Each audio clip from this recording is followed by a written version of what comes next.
And for today's video, this is not the usual na gagala ako.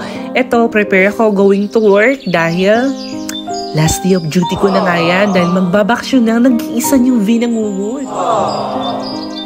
At isa pang nakakasad dito mga kavinangungot for today's video, kailangan din namin lumipat ng titirahan namin dahil yung accommodation namin ililipat sa ibang building na kung saan pag uwi ko nga yan sa bahay, nag-ayos din ako kaagad at inayos ko yung mga dapat kong bitbitin at mga gamit ko.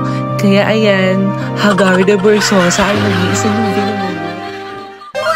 At ma-share ko nga lang to mga kavinangungot. Si Vinangungot ay isang OFW dito na nagtatrabaho sa Dubai. Now I'm counting 5 years and 8 months. Almost 6 years na rin mga kavinangungot. Biruin mo yun? Wow! Dahil sa sobrang bilis ng panahon, hindi ko na malaya na aabot na pala ako ng 6 years dito sa company. The good thing nga nowadays dahil sa innovation ng mga technology, mabilis lang ang communication natin sa Pilipinas like Messenger. We can message them and video call din mga kavinangungot. Kaya hindi nakakalungkot dito sa Dubai. At sobrang daming memories ng room na to sa akin. Kaya magpapaalam na ako dito. I'm leaving 402 Alcail Gate, building number 10. At pupunta na ako sa ibang room ngayon. Maraming salamat for the good and bad memories dyan. Ito, nasa new room na ako and inayos ko na rin natin ang gamit para lang makapagpahinga na rin ako ng mas maaga.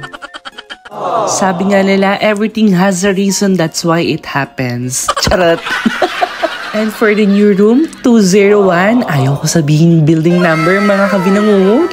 Baka kasi mamaya puntahan niyo ako dito, wala akong ipapakain sa inyo. Finiflex ko lang yung ganda ng bago kong room dyan, kaya watch nyo na lang here. And for today's video, yun lang. Maraming salamat po sa lahat na nanonood ng vlog ko. Basta always follow, like, and share ang nag-iisang Vina Ngungut. Dahil alam ko, ang hindi mag-follow ng page ko ay babangungutin mamayang gabi. And thank you!